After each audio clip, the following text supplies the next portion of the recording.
Fala pessoal, tudo bem? Eu sou o professor Frederico Amado, sou coordenador do curso de Carreiras Jurídicas da Advocacia Pública aqui da Verbo.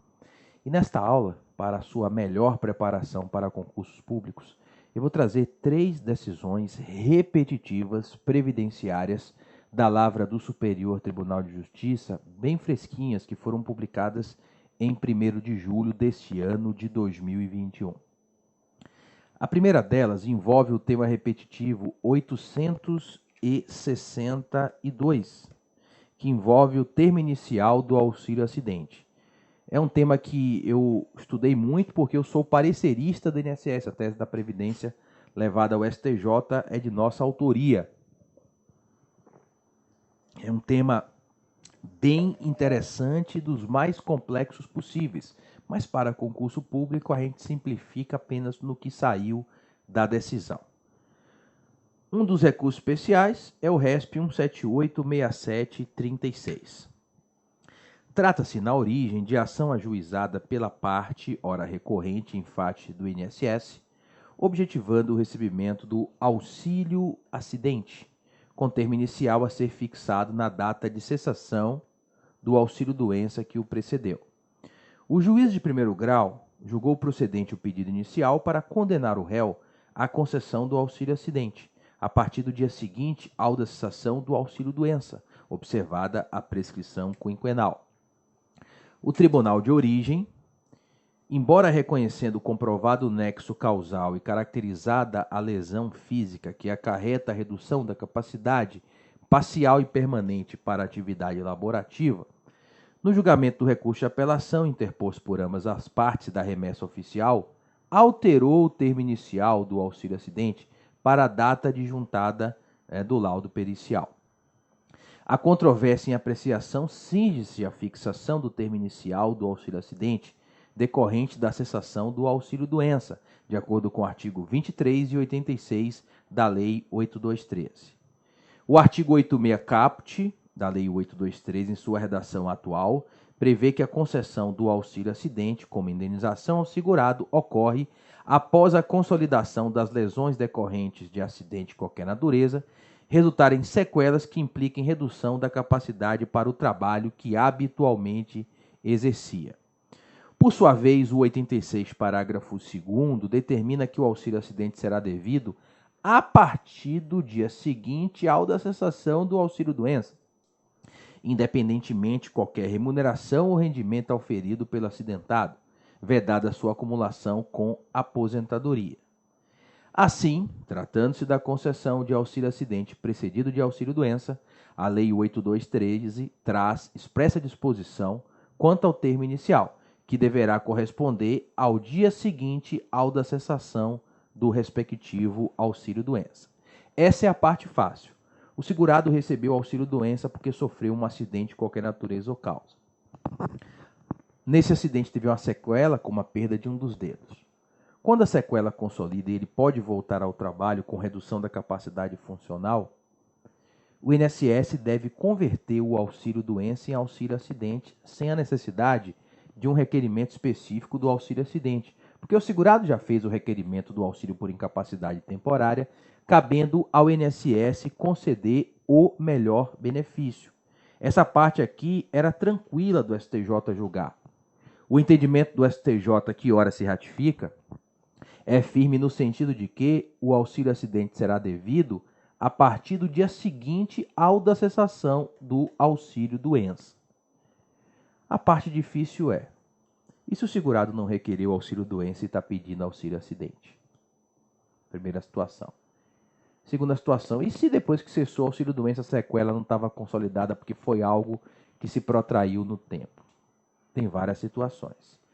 No caso de o segurado não requereu auxílio-doença, aí nesse caso o segurado ele tem que fazer um requerimento específico de auxílio-acidente. E aí o termo inicial do auxílio-acidente vai ser o requerimento específico para a concessão do auxílio-acidente. Foi isso que foi fixado aqui pela STJ.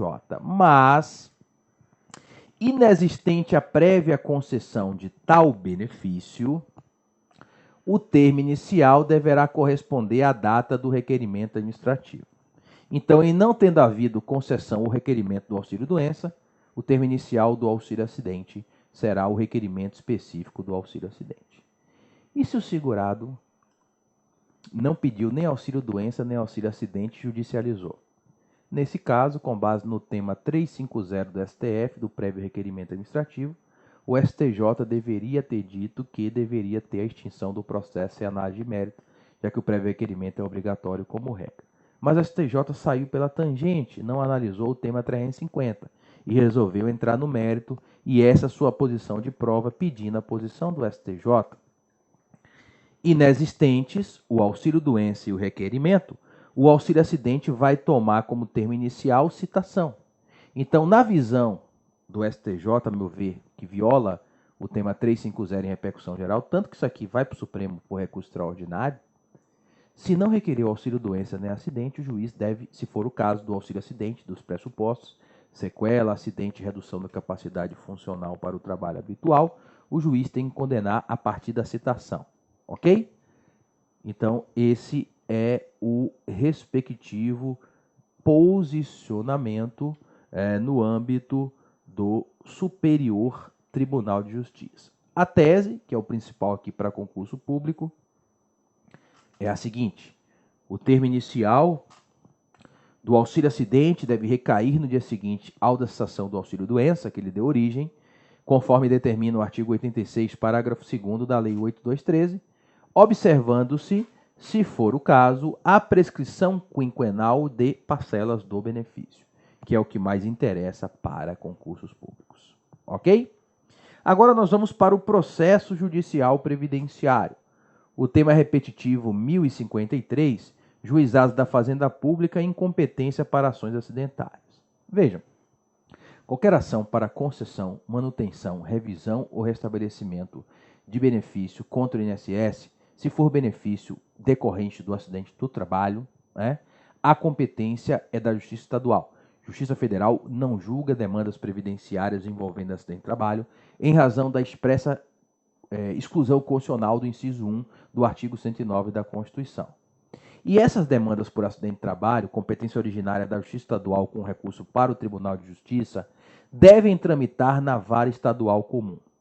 Uma grande anomalia aconteceu dentro do estado do Mato Grosso. No Mato Grosso, eles estavam botando essas demandas dentro do Juizado da Fazenda Pública. Só que a lei do Juizado da Fazenda Pública não prevê a autarquia federal como parte. E aí precisou vir um repetitivo do STJ para dizer o contrário e pacificar o tema.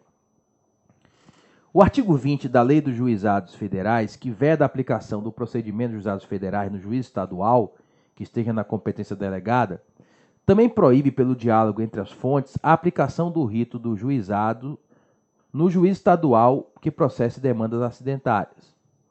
Com isso, se equilibra o direito de acesso à justiça com as normas relativas ao Pacto Federativo, tanto nas demandas contra o INSS, em que se postula benefício previdenciário, como nas que decorram de acidente de trabalho. A Lei dos Juizados Especiais de Fazenda Pública, 12.153 de 2009, não conflita com esse entendimento, pois o artigo 2º estabelece expressamente que compete a esses órgãos processar, conciliar e julgar causas cíveis de interesse dos estados, DF, territórios e municípios até 60 salários mínimos. Do preceito se extrai que não estão incluídas nessa competência as causas de interesse da União e suas autarquias.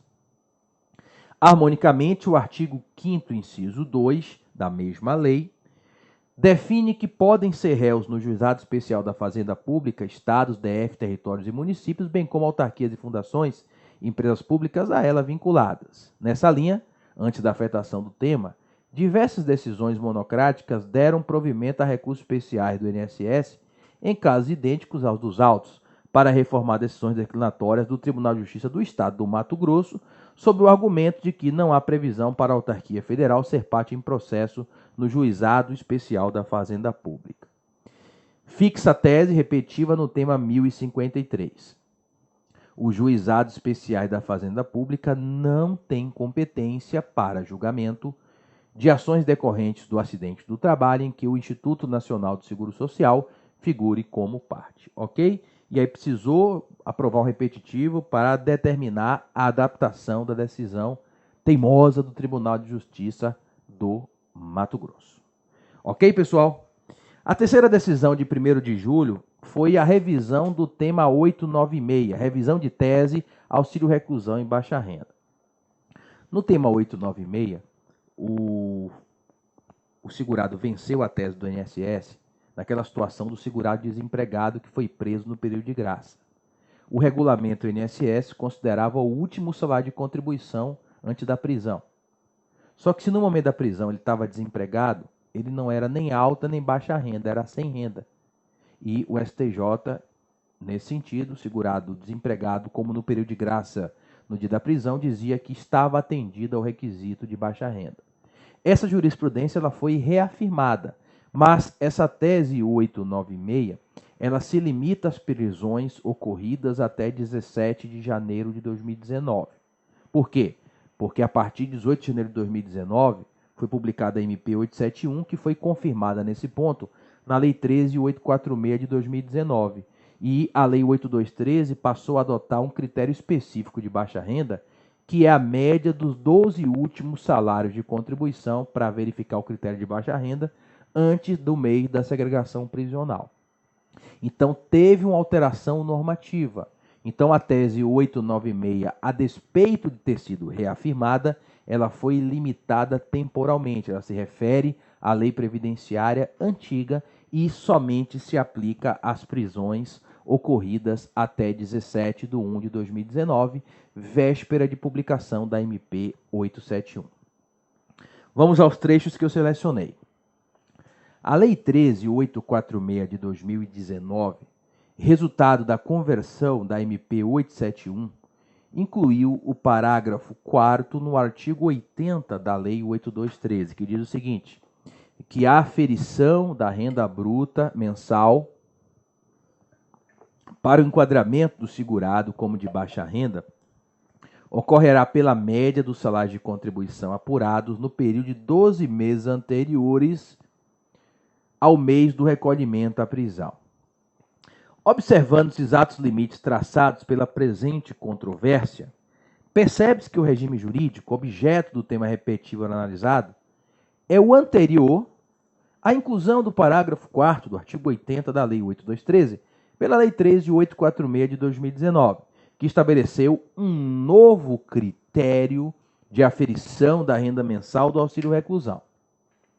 Conforme os fundamentos antes elencados, reafirma-se, em conclusão, sobre a questão de ordem instaurada pela primeira sessão, a tese repetitiva definida pelo STJ no tema 896, com a especificação do regime jurídico objeto da controvérsia. Para a concessão do auxílio-reclusão, artigo 80 da Lei 8213, no regime anterior à vigência da MP 871, ou seja, prisões até 17 de 1 de 2019, o critério de aferição de renda do segurado que não exerce atividade laboral remunerada no momento do recolhimento à prisão é a ausência de renda e não o último salário de contribuição.